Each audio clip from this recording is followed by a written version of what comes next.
अभी हम लोग बात करने वाले सिस्को के अप्रेंटिसशिप प्रोग्राम के बारे में। सिस्को का अप्रेंटिसशिप प्रोग्राम जो होता है वो क्या होता है और कौन लोग कर सकते हैं और इसका उसका क्या क्या प्रोसेस है, कैसे क्वालिफाई कर सकते हो तुम उस अप्रेंटिसशिप प्रोग्राम के लिए।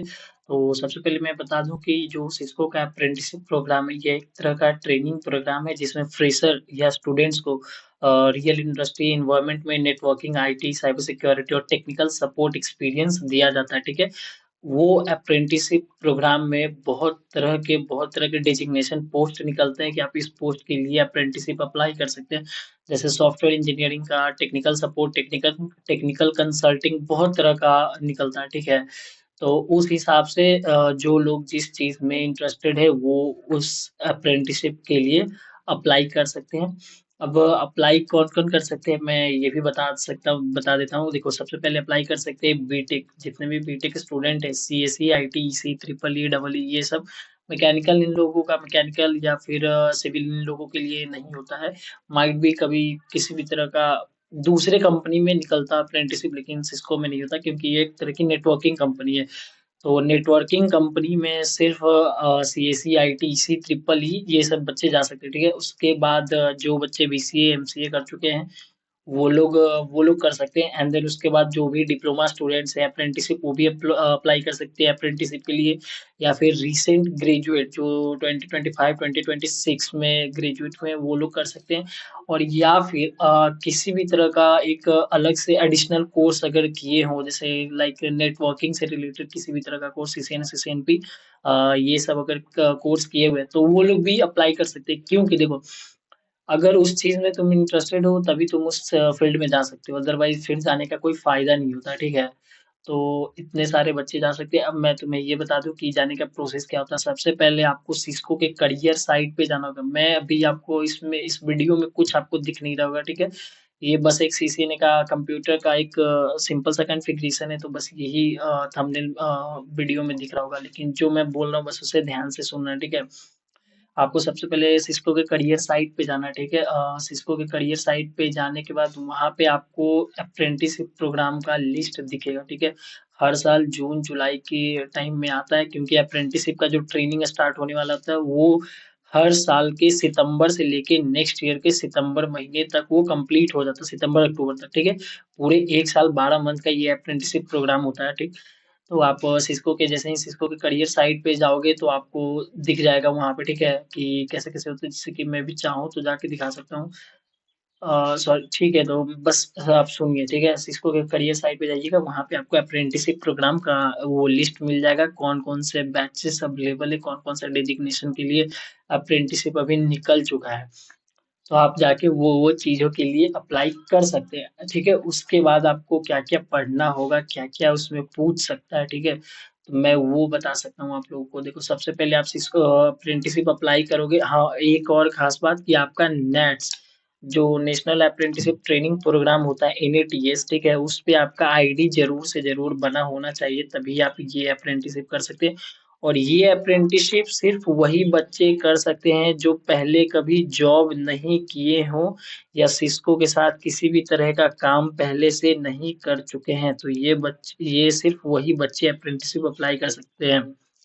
या फिर आपने कहीं किसी और जगह से आपने सिस्को के अलावा किसी और जगह से आपने अप्रेंटिसशिप प्रोग्राम कर रखा है 5 महीने, 6 महीने या एक साल का, तो फिर आप ये प्रोग्राम आप नहीं कर सकते, आप अटेंड नहीं कर सकते। ठीक है। इसके कुछ रूल्स रेगुलेशन होते हैं कि आप पहले से कुछ भी ना किए हो, फ्रेश ग्रेजुएट स्टूडेंट हो आप। ठीक है। या फिर किसी कंपनी में आपने कभी जॉब वॉब भी नहीं किया है तो आप कर सकते हैं। जैसे ही आप अप्लाई कर देंगे इसको अप्रेंटिसशिप प्रोग्राम के लिए, किसी भी डेजिग्नेशन के लिए जो भी वहाँ पे आपको सूटेबल लगे, जिस फील्ड में आप जाना चाहते हैं, तो उस फील्ड के लिए आप लोगों ने अप्लाई कर देना। एंड देन उसके बाद फिर क्या होगा, कुछ दिन बाद जैसे ही आप आज अप्लाई करोगे उसके जस्ट 6 से 7 दिन बाद, मतलब एक वीक बाद आपको एक मेल आएगा असेसमेंट का। ठीक है। तो उसके बाद आपको एक असेसमेंट टेस्ट देना होगा, जो कि पूरे 45 मिनट, 60 मिनट का असेसमेंट टेस्ट होता है, 60 मिनट का, जिसमें 45 क्वेश्चन ऑब्जेक्टिव होते हैं और एक क्वेश्चन कोडिंग का होता है, जो कि आपको हैकर रैंक पे करवाया जाता है। ठीक है। हैकर रैंक पे वो असेसमेंट टेस्ट होता है। तो उस असेसमेंट टेस्ट में आपको सबसे पहले क्वालिफाई होना पड़ेगा। क्वालिफाई होने के बाद अगर आप क्वालिफाई हो जाते हैं तो आपको एक मेल आ जाएगा कि हाँ you get short listed for the interview, ठीक है, interview process. And and then उसके बाद फिर आपको एक मेल आएगा इंटरव्यू के लिए कि आपका कुछ दिन बाद इंटरव्यू है, ठीक है। तो सबसे पहला जो हमारा इंटरव्यू में प्रोसेस, देखो वो जो इंटरव्यू होता है वो प्रोसेस बाय प्रोसेस चलता है। सबसे पहले असेसमेंट राउंड जो कि आपने क्लियर कर चुका है, एंड देन उसके बाद आपका होता है टेक्निकल राउंड, ठीक है, जिसको टीआर बोलते हैं, टीआर राउंड। उसके बाद एक एमआर राउंड होता है, ठीक है, मैनेजरियल राउंड। एंड देन उसके बाद ईटीआर होता है, ईटीआर का मतलब होता है एचआर एचआर राउंड, ठीक है, एचआर राउंड को ही ईटीआर राउंड बोलते हैं। तो फिर वो होगा, वो चार प्रोसेस में होता है, ठीक है। एक फर्स्ट असेसमेंट, देन उसके बाद फिर टीआर राउंड, एंड देन उसके बाद एमआर, एंड उसके बाद ईटीआर राउंड, ठीक है।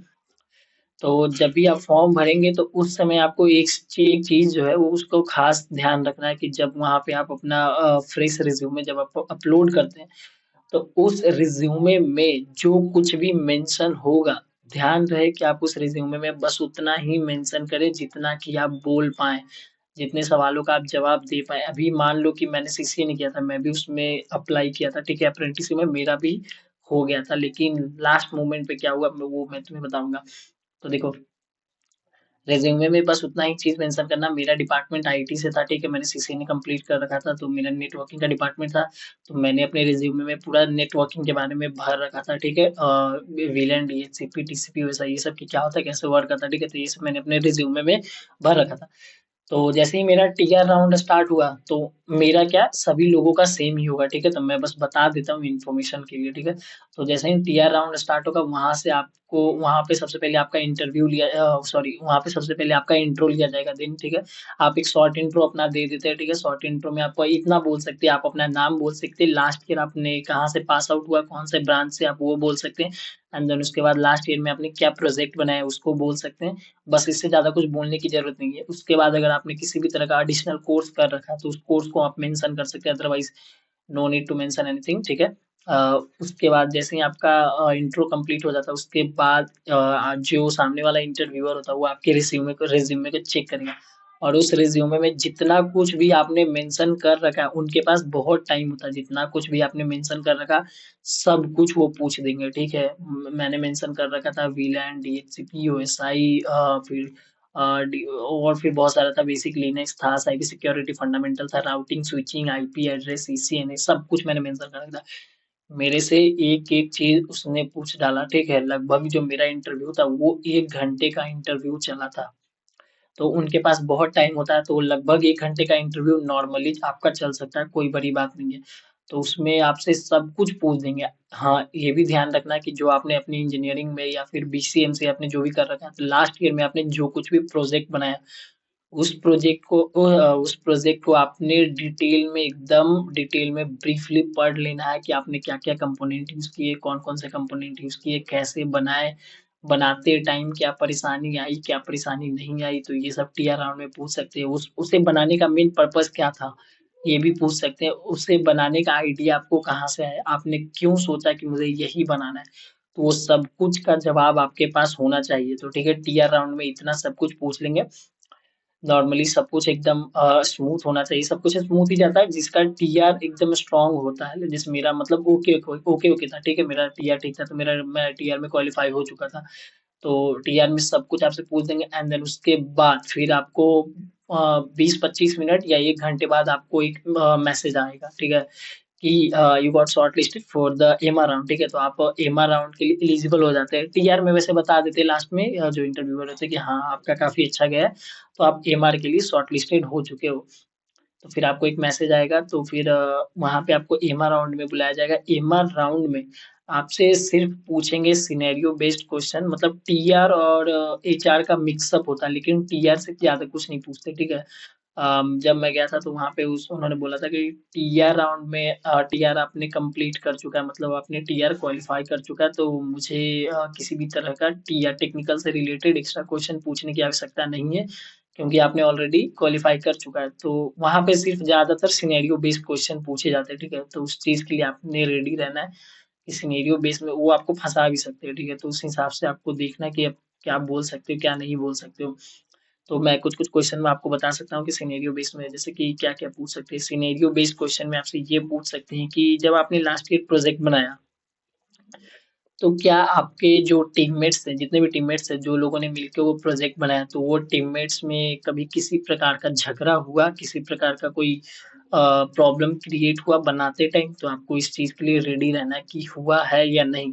अगर आप बोलते हो कि नहीं हुआ है सर, सब कुछ एकदम स्मूथ था, सब कुछ ओके था, सब लोगों ने अच्छे से मिलके बना लिया, तो माइट बी वो इंटर क्वेश्चन भी कर सकते हैं। तो बी रेडी फॉर दिस, ठीक है? इन सब चीज़ों के लिए आप रेडी रहना, क्या बोलोगे, क्या नहीं बोलोगे। आप कोई भी किसी भी तरह का बहाना भी बना सकते हो, कुछ भी बोल सकते हो, कोई दिक्कत नहीं है। लेकिन हाँ, उनके सवालों का आपको जवाब देना है और जवाब आप अपने हित में देना ताकि वो क्रॉस क्वेश्चन ना कर सके, ठीक है? फिर एक ये क्वेश्चन मेरे से पूछा गया था कि आप लोग मान लो कि आप इस कंपनी को ज्वाइन कर चुके हो, ठीक है? एंड देन आपकी टीम में 4 लोग हैं, ठीक है? और आपका डेडलाइन जो है, डेडलाइन सबमिशन नज़दीक आ चुका है, 2 दिन बाद आपका डेडलाइन सबमिशन है। तो आपका जो 2 टीममेट है वो काम नहीं कर रहा है। तो आप उस स्थिति में क्या करेंगे? आपका काम, आपका जो प्रोजेक्ट वो काफ़ी बचा हुआ है, तो उस स्थिति में आप क्या करेंगे? आप कैसे मनाएँगे? तो इन सब क्वेश्चन के लिए रेडी रहना, ठीक है? ये सब सिनेरियो बेस्ड क्वेश्चन वहाँ पे एमआर राउंड में पूछेंगे, ठीक है? एमआर राउंड जो होता है लगभग 25-30 मिनट का एमआर राउंड चलता है एंड देन एमआर राउंड जैसे ही आपका कंप्लीट हो जाएगा, फिर कुछ देर बाद आपको एक मैसेज आएगा कि you got selected for the HR round. ईटीआर बोलते हैं उसको, ठीक है? ध्यान रखना, एचआर को ईटीआर राउंड बोलते हैं वहाँ पे। तो लोग वो बोलेंगे ईटीआर राउंड के लिए आप सिलेक्ट हो चुके हैं। तो फिर ईटीआर में क्या होता है, मतलब एचआर राउंड में क्या होता है कि आपसे सिर्फ वो आपका कम्युनिकेशन देखेंगे, आपका पर्सनैलिटी चेक करेंगे, एटीट्यूड चेक करते हैं कि आप इस कंपनी को ज्वाइन करने लायक हो या नहीं, ठीक है? इतना चीज़ वो चेक करेंगे। उसके बाद जो भी उनका सवाल रहेगा, उन सवालों का जवाब आपको दे देना है बाकायदा। हाँ, एक चीज़ ध्यान रखना कि इंग्लिश बहुत मैटर करता है वहाँ पे। आपका जो फ्लुएंसी है, ठीक है? इंग्लिश फ्लुएंसी एकदम अच्छा होना चाहिए, खासकर ईटीआर के लिए। तो ईटीआर और एमआर के लिए आपका जो इंग्लिश है काफ़ी अच्छा होना चाहिए। टेक्निकल में आप कुछ भी बोल सकते हो क्योंकि वो टेक से रिलेटेड है। उनको बस चाहिए आंसर कि हाँ, आपने टेक्निकल सही किया कि टेक्निकली आपने सही बोला है कि नहीं, सही सवालों का सही जवाब दिया है कि नहीं। तो वहाँ पे तो आप कुछ भी बोल सकते हो, कोई दिक्कत वाली बात नहीं है। लेकिन हाँ, ट्राई टू बी कि इंग्लिश में ही आप बोलो, ठीक है? और ईटीआर और एमआर के लिए तो मैं खासकर कहूँगा कि इंग्लिश फ्लुएंसी एकदम कंपलसरी है, ठीक है? एकदम कंपलसरी। 1-2 जगह अगर आप कहीं पे अटक जाते हो तो वहाँ पे हिंदी में बोल सकते हो या किसी वर्ड का मतलब नहीं पता तो वहाँ पे बोल सकते हो। अदरवाइज़ आपको इंग्लिश में ही बोलना पड़ेगा, तो ये थोड़ा-सा ध्यान रखना, ठीक है? और ये जो सारा प्रोसेस होता है टीआर राउंड, एमआर राउंड और एचआर राउंड, ये तीनों एक दिन में ही कंप्लीट हो जाता है, ठीक है? सिस्को का अपना एक सॉफ्टवेयर है, वेबएक्स सॉफ्टवेयर, उसी सॉफ्टवेयर पे एक ग्रुप बनता है, उस ग्रुप में आपको जॉइन करवाया जाता है, सारे नोटिफ़िकेशन सारे उसी में आएँगे उस ग्रुप में, ठीक है? तो फिर वहीं से आपको सारी जानकारी, सारी ऑफ़िशियल जानकारी आपको मिल जाएगी और जो तीनों राउंड का टेस्ट होता है वो उसी दिन हो जाएगा आपका एंड देन फिर वहाँ पे आपको ये नहीं बोला जाएगा कि यू आर सिलेक्टेड और नॉट, ठीक है? वहाँ कुछ नहीं बोला जाएगा। ईटीआर जैसे ही आपका कंप्लीट हो जाता है, तो उसके बाद फिर बोलेंगे ओके ठीक है, आपने बहुत अच्छा किया। इस तरह से कुछ भी बोल सकते हैं। उसके बाद आपको इंतज़ार करना होगा मिनिमम 7 डेज़, ठीक है? 7 दिन के अंदर में वो आपको एक मेल भेजेंगे। अगर वो मेल आपको भेज देते हैं तो आप समझ जाना कि यू गॉट सिलेक्टेड और नॉट, ठीक है? अदरवाइज़ वहाँ पे वो नहीं बोलेंगे आपको कि यू विल बी रिजेक्टेड और व्हाटएवर, ठीक है? वहाँ पे ये सब नहीं बोलते कि आप रिजेक्ट हो चुके हो या शॉर्टलिस्टेड हो गए हो। तो इस चीज़ का खास ध्यान रखना, जो भी महत्वपूर्ण जानकारी थी वो सभी मैंने आपको दे चुका हूँ, ठीक है? धन्यवाद। सारी चीज़ों का सारी बातों का अच्छे से ध्यान रखना और एक आखिरी बात जो मैं ये कहना चाहूँगा कि आपने जो भी रिज़्यूमे बनाना तो बी केयरफुल, ठीक है? ध्यान से बनाना, उसमें वही चीज़ मेंशन करना जिसका जवाब तुम दे पाओ।